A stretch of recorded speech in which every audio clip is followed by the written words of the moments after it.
Alhamdulillah. Alors, nous savons toutes et tous que dans notre croyance, en tant que musulmans et musulmanes, nous avons la ferme conviction que la fin du monde aura lieu. Et qu'il y a des signes de la fin du monde, des signes précurseurs de la fin du monde, petits et grands. Et cela ne doit aucunement nous pousser à tomber dans une parano quelconque. Mais c'est une réalité. Et nous savons, comme le prophète alayhi salatu wassalam nous l'a informé, que parmi ces signes, il y a la venue de Al-Masih ad-Dajjal, l'Antéchrist. Et les questions que les gens se posent souvent, c'est: existe-t-il? Est-il présent aujourd'hui? Et si oui, où est-il? Comment est-il? Et qu'est-ce que vraiment cette épreuve qui est l'épreuve, la tentation de Al-Masih ad-Dajjal, le faux Messie ou l'Antéchrist? C'est ce qu'on va voir rapidement, Inch'Allah. Wa billahi tawfiq. Allahu Rabbuna huwal ilahu lahu minal asma'i mastafahu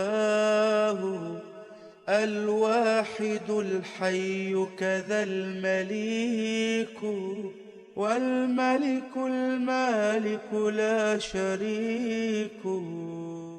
Ayyuhal musalloun, avant de parler de Al-Masih ad-Dajjal, et je tiens à vous rappeler que dans un texte, le prophète alayhi salatu wassalam a rappelé que un des signes de la venue de Al-Masih ad-Dajjal parmi les nombreux signes précurseurs, c'est que les orateurs, les prédicateurs, les imams, les savants parleront de moins en moins de lui. Donc ici nous profitons de cette occasion de ce vendredi pour parler de Al-Masih ad-Dajjal et rappeler aux croyants et aux croyantes certains points essentiels afin de ne pas, comme j'ai dit précédemment, tomber dans une quelconque parano. Alors la première des choses à savoir, c'est que, comme j'ai dit précédemment, la fin du monde est une réalité. Et nous devons avoir une ferme conviction concernant cette réalité. La fin du monde aura lieu d'après notre croyance. Maintenant, est-ce que nous, il nous incombe de rentrer dans une parano, de rentrer dans un délire, de rentrer dans une folie, parce que plus d'un sont rentrés dans des dépressions, épreuve à la pluie, et j'en suis témoin, dans des dépressions à force de parler, à force d'écouter des exhortations, à force de penser à la fin du monde. Et ils ont l'impression que chaque jour sera la fin du monde. Et quand je vois ce genre de comportement, je me souviens de l'imam At-Tabari, qui a rapporté dans son tafsir une parole d'Al-Mughira ibn Shu'ba à son époque. Alors que dire de notre époque? Il disait, Al-Mughira ibn Shu'ba, les gens disent Al-Qiyamah, Al-Qiyamah. Les gens ne cessent de penser à la fin du monde, à la résurrection, et il a rapporté ici qu'il visait la fin du monde, l'heure, la grandeur. Al-Qiyamah, Al-Qiyamah, en oubliant leur propre heure. Parce que ce qui t'incombe toi, ou disons plutôt de manière plus précise, ce qui nous incombe, ce n'est pas, ou ce qui est le plus important, ce n'est pas de savoir si oui ou non tu vas vivre pendant les événements de la fin du monde, mais c'est de savoir est-ce que tu es prêt à rencontrer ton Seigneur. Parce que ce qui est sûr, c'est que toi, tu as une fin. Et tu vivras cette fin. Mais la fin du monde, ce n'est pas sûr que tu la vives. Donc pourquoi tu te préoccupes plus de la fin du monde que de ta propre fin? Et en se préoccupant de sa propre fin, on reviendra à l'essentiel. C'est-à-dire, je dois me préparer spirituellement à rencontrer mon Seigneur. À travers la prière, à travers le jeûne, effectué correctement, à travers mon assiduité dans les actes d'adoration, mon bon comportement et ma bonne relation envers les gens. Donc en bref, tu vas garder les pieds sur terre. Contrairement à celui qui ne parle que de la fin du monde, c'est les gens qui n'arrivent pas à garder les pieds sur terre. Ils aiment tout ce qui est extravagant, surnaturel, les histoires qui font voyager. Mais quand on leur parle de choses concrètes, la prière, tu as les capacités de la faire. Fais ta prière. Tu veux faire beaucoup de bien, tu peux faire Qiyamul Layl, fais-le. Donc quand c'est des choses concrètes, quelquefois ils s'éloignent de ces actes concrets. Mais quand c'est pour parler ou imaginer ou supposer ou faire des déductions sur des choses qui sont, on ne sait même pas si on va les vivre, alors là, ils aiment passer des heures et des heures en délaissant ce qui est le plus important. Donc, la fin du monde aura lieu, mais attention de tomber dans une psychose quelconque. Jusqu'à ce qu'il y ait des gens qui viennent nous dire, alors en parlant des signes de la fin du monde, alors ce n'est pas seulement ça la cause, il y a d'autres causes. C'est pour ça que je dis souvent, wallahi, beaucoup de gens dans la communauté, malheureusement, je parle de gens qui sont atteints quelquefois de maladies psychologiques, etc., ont besoin plus de psychologues et de psychiatres que de raqi. Il y a des gens qui viennent te voir et qui te disent « Je suis le Mahdi ». Combien j'en ai vu moi? Je suis le Mahdi. C'est moi qu'on attendait. Jusqu'à ce que plusieurs personnes sont venues jusqu'à la mosquée en nous disant ça. J'en ai rencontré plein. Je suis le Masih ad-Dajjal. Bien sûr qu'ils sont pris de folie, mais pourquoi ils ont été à jusque dire ces paroles-là? C'est des croyants, des musulmans, hein. Même s'ils sont pris de folie, pourquoi ils s'accrochent à ces convictions-là? Parce qu'on leur a tellement parlé de ça, et ils se sont tellement accrochés à ces récits-là en délaissant ce qu'il y a de plus important, sachant que tout est important en islam, que maintenant ils vivent qu'avec ça. Ils ne parlent que de Al-Masih ad-Dajjal et Al-Mahdi. Donc méfiez-vous, sachez que ça fait partie des sciences qu'on doit acquérir, des connaissances qu'on doit acquérir. Cela doit nous pousser à une préparation aussi, comme on va le voir bi'idhnillah azza wa jal, mais à ne pas rentrer dans des délires quelconques. La fin du monde aura lieu, Allahu a'lam si tu ici vas vivre ces derniers instants. En tout cas, ce qui est sûr, c'est qu'à l'époque du prophète, il y a déjà 14 siècles ou plus de 14 siècles, le prophète rappelait aussi que la fin des temps était proche. Et il donnait des comparaisons et des images en disant qu'ici, il n'y a pas un espace plus grand entre aujourd'hui et la fin du monde que l'espace qu'il y a entre ces deux doigts, etc. Donc, il montrait que c'était très proche. Mais avec ça, combien d'années sont passées? 14 siècles. Alors, des gens qui se disent aujourd'hui, le prophète a dit c'est proche, c'est peut-être demain ou après-demain. Ah, c'est vendredi, regarde, il y a des nuages gris, j'ai entendu du tonnerre, subhanallah, on est vendredi, akhi. Il y a eu qu'est-ce que ça veut dire? Il y a des petits signes et il y a des grands signes. Et quand les grands signes vont venir, on n'a pas encore vécu de grands signes, quand les grands signes vont venir, soit c'est une réalité, l'un va s'enchaîner avec l'autre. Quand on rentre dans les grands signes, on n'est pas dans les grands signes. Et pour l'instant, occupe-toi de ton heure à toi. Peut-être tu vas mourir dans 10 minutes et peut-être la fin du monde aura lieu dans 50 milliards d'années. C'est possible, Allahu a'lam. Donc reste ici, garde les pieds sur terre et reste avec nous. Par contre, parler de Al-Masih ad-Dajjal, c'est important et c'est une réalité. Alors certains rentrent dans un autre excès en disant Al-Masih ad-Dajjal, non, c'est des textes qui sont la plupart faux. Dans une grande partie des sujets en religion, on va trouver des textes qui sont faibles et d'autres textes dans le même sujet qui sont bons. Est-ce que ça fait qu'on rejette le sujet? Non. Et est-ce que si un texte est daïf, ça fait qu'on ne peut pas travailler avec des règles bien sûr? Non. Est-ce que ça fait qu'on doit le rejeter? Non. Est-ce que ça fait que c'est un hadith mensonger s'il est faible? Ça dépend du degré de faiblesse. Non. Et de plus, concernant le Masih ad-Dajjal, l'antéchrist, le faux messie, ça regorge de hadiths authentiques, même s'il y a des hadiths faibles. Il y a plein de hadiths authentiques. Si nous restons juste dans As-Sahihayn, on trouve plein de hadiths. Et particulièrement dans Sahih Muslim, dans l'authentique de l'imam Muslim. Alors parmi les hadiths rapportés par l'imam Muslim, le prophète sallallahu alayhi wa sallam, il dit: il n'y a pas eu une plus grande tentation, une plus grande épreuve depuis la création de Adam jusqu'à la fin du monde que la venue de qui? Al-Masih ad-Dajjal, le faux messie, l'antéchrist. Il n'y a pas. Donc là, on comprend qu'on parle d'une épreuve, d'une tentation, pas des moindres. Le prophète, il dit, c'est la plus grande des épreuves. La plus grande des tentations, eh bien, c'est quand Al-Masih ad-Dajjal va venir et va éprouver les gens. C'est la plus grande des épreuves. C'est le prophète alayhi salatu wa sallam qui l'a dit dans Sahih Muslim. Le prophète sallallahu alayhi wa sallam, il nous a rappelé aussi comment était le Masih ad-Dajjal et quels étaient les critères distinctifs pour reconnaître al-Masih ad-Dajjal. Rapporté par l'imam Muslim, le prophète sallallahu alayhi wa sallam, il va jusqu'à nous le décrire. Il va jusqu'à nous le décrire. Et cette description, eh bien, va nous rappeler que le Masih ad-Dajjal, c'est pas comme certains pensent, parce que certains ils sont tellement dans un délire et ils sont tombés dans le monde des Illuminati, surtout avec Internet aujourd'hui. Hadith wa la haraj. Il y a des gens, Msakin, ils pensent que le Masih ad-Dajjal, c'est la banque qu'il a dans sa rue, la rue du coin, c'est la banque. L'autre, il croit que c'est le paquet de gâteaux chez lui parce qu'il y a un œil. Masih ad-Dajjal, il est venu, il va montrer, il intervient, il apparaît à travers ce paquet parce que l'autre, il va dire non, le Masih ad-Dajjal, t'as pas vu là-bas? Regarde la forme dans le vêtement, c'est comme un œil. Comme l'œil de le Masih ad-Dajjal, il n'y a pas les deux yeux parce qu'il est borgne. Donc regarde, il est partout, il nous encercle. Wallah, qu'il y a des gens qui sont devenus fous. Plus que cela, il y a même des prédicateurs religieux qui quelquefois rentrent dans ce délire-là complet. Alors permettez-moi d'être un peu littéraliste ici. Parce que quelquefois, il faut être littéraliste. Là, dans des sujets qui concernent le ghaib, l'invisible, les choses qui nous dépassent, ni moi, ni vous, même pas le prophète avait le droit de s'exprimer sans qu'il y ait pour le prophète et les prophètes une révélation divine ou pour nous une preuve concrète qui nous montre que c'est une information provenant de Dieu. Donc pourquoi moi je vais aller au-delà des informations qui m'ont été apportées? Je vais inventer un paradis, je vais inventer un enfer, je vais inventer des délices du paradis, je vais inventer des délices de l'enfer qui n'ont pas été rapportés. Et bien de même, pourquoi moi je vais interpréter une chose concernant le Masih ad-Dajjal qui n'a pas été expliquée explicitement par le prophète alayhi salatu wassalam? Dites-moi. Le prophète alayhi salatu wassalam, toujours dans les hadiths authentiques rapportés par l'imam Muslim, il dit, Al-Masih ad-Dajjal, l'antéchrist, le faux messie, est borgne, a'war, et Allah n'est pas borgne.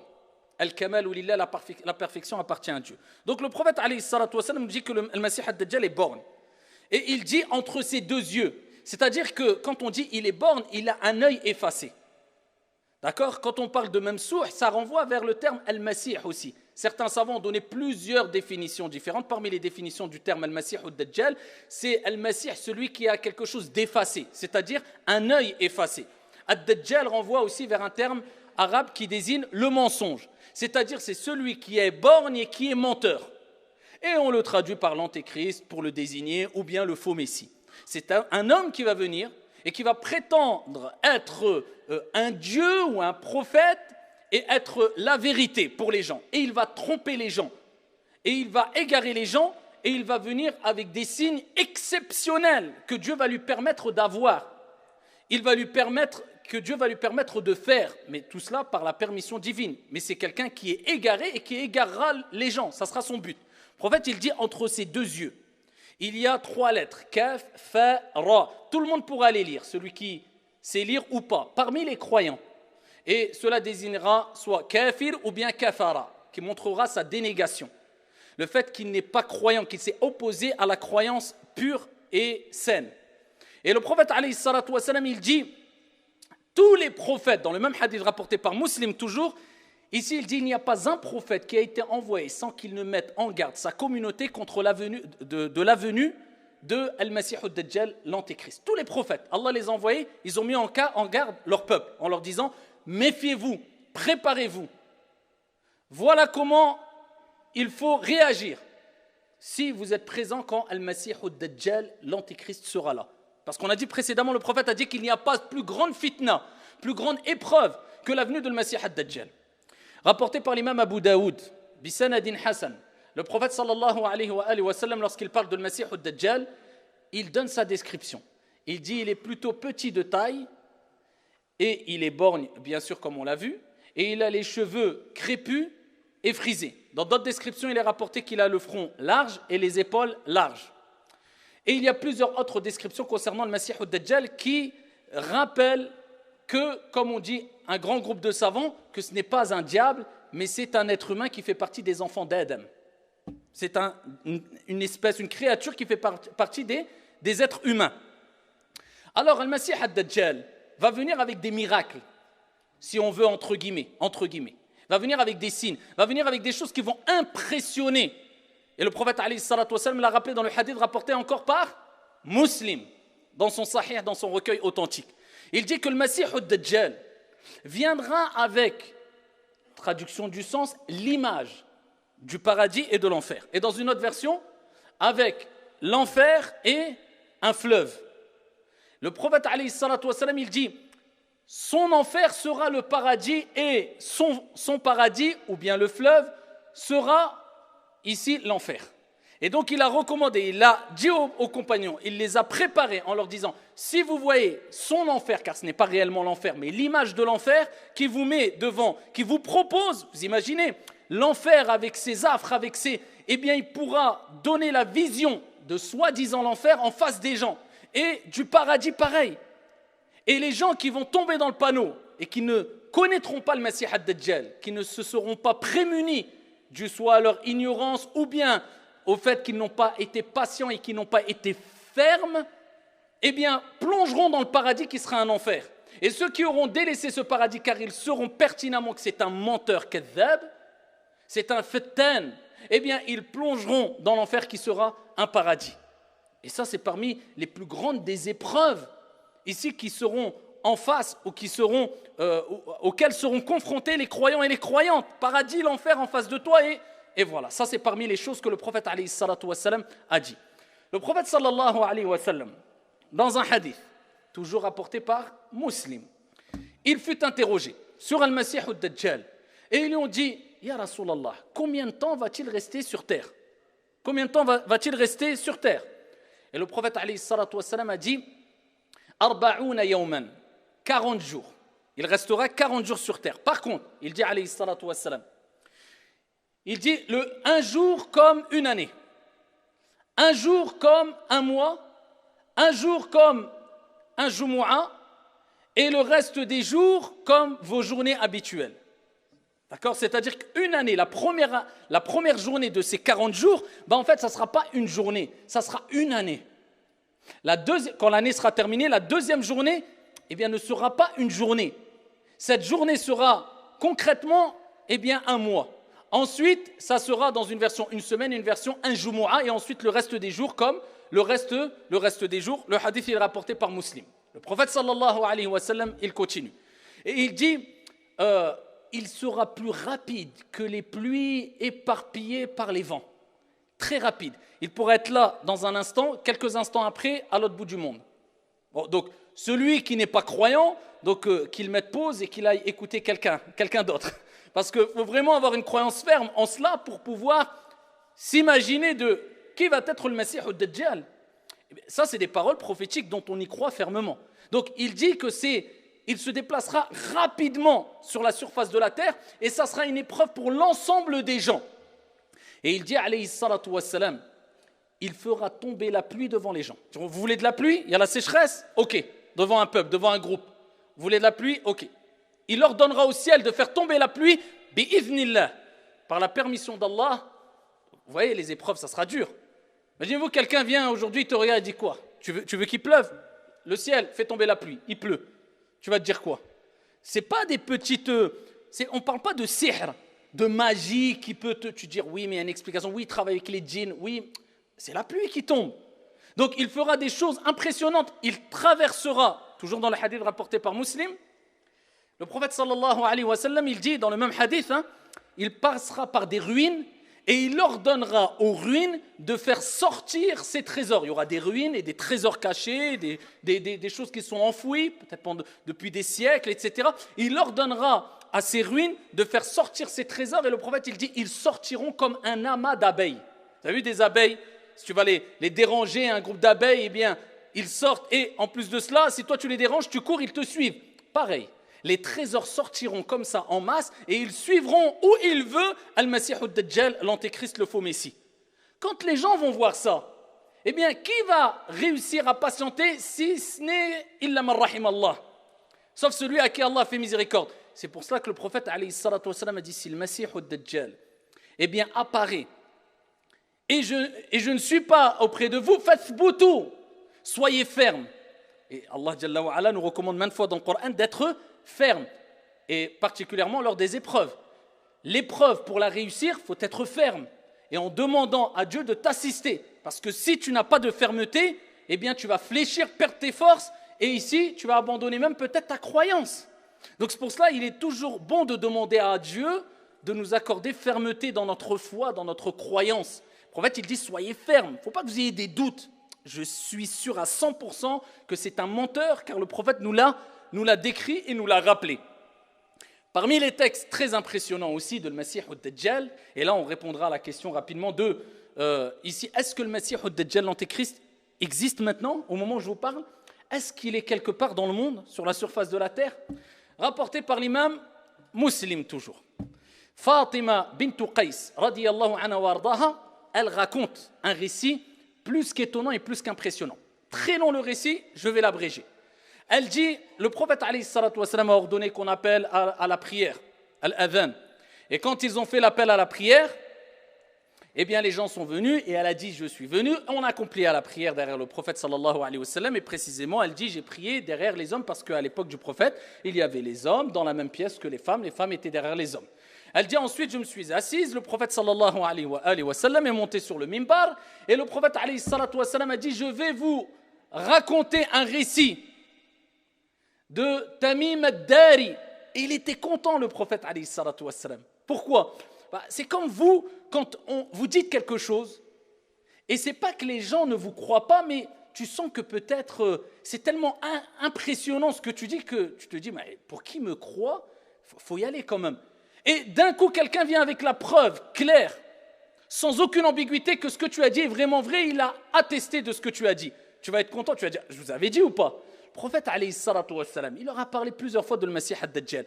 Et Tamim ad-Dari, ce compagnon qui s'est converti à l'islam, eh bien, a vécu une situation impressionnante. Il a rencontré lui-même al-Messie ad-Dajjal. Il est venu raconter cela au prophète sallallahu alayhi wa sallam. Le prophète, il a fini la prière, il est monté sur le minbar. Il a dit, je vais vous raconter quelque chose. Il l'a vu, Tamim ad-Dari. Regardez ce qu'il a vu, ce qu'il a vécu. Et le récit nous rappelle que Tamim ad-Dari était dans une barque avec des gens autour de lui. Et il s'était échoué, après qu'il y ait eu une tempête, il s'est échoué sur une île.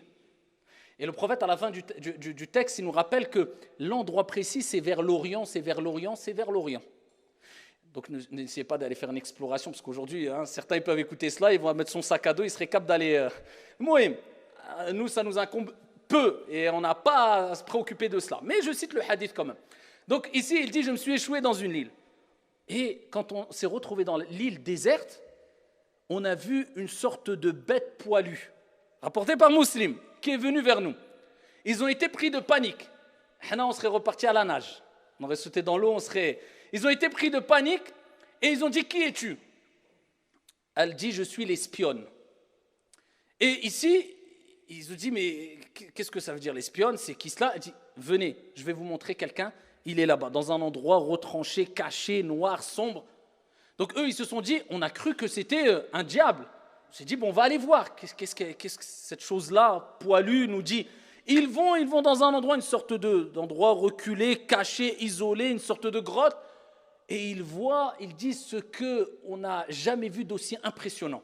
Un homme attaché, des grosses chaînes au cou, aux chevilles, aux pieds. Et ici, ils ont commencé à parler avec cet homme-là. Et cet homme-là, j'abrège, il leur a posé plein de questions. Est-ce que cela a eu lieu? Est-ce que cela a eu lieu? Et il leur a parlé même du prophète Mohammed alayhi salatu wassalam. Est-ce que l'homme qui était illettré, qui s'est dit prophète est venu, etc., ils lui ont dit oui, etc.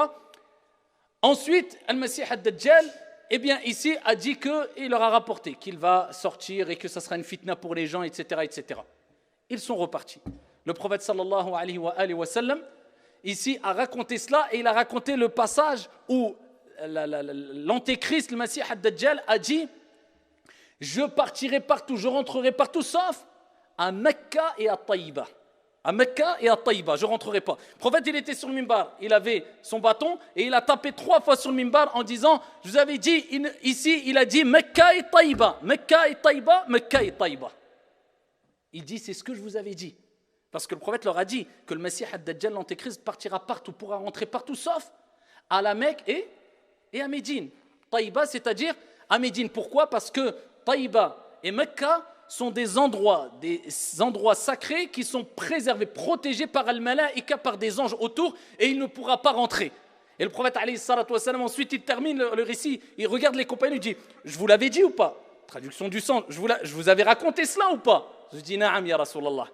Donc le prophète, alayhi salatu wassalam, a été content que ce qu'il a dit, eh bien, a été attesté par des personnes de confiance qui l'ont vu de leurs propres yeux. Et c'était ici Al-Masih ad-Dajjal, d'où la parole d'un grand nombre de savants qui disent qu'il existe, il est présent et il est enchaîné aujourd'hui dans un endroit du monde, Allahu A'lam, Dieu seul sait où c'est exactement.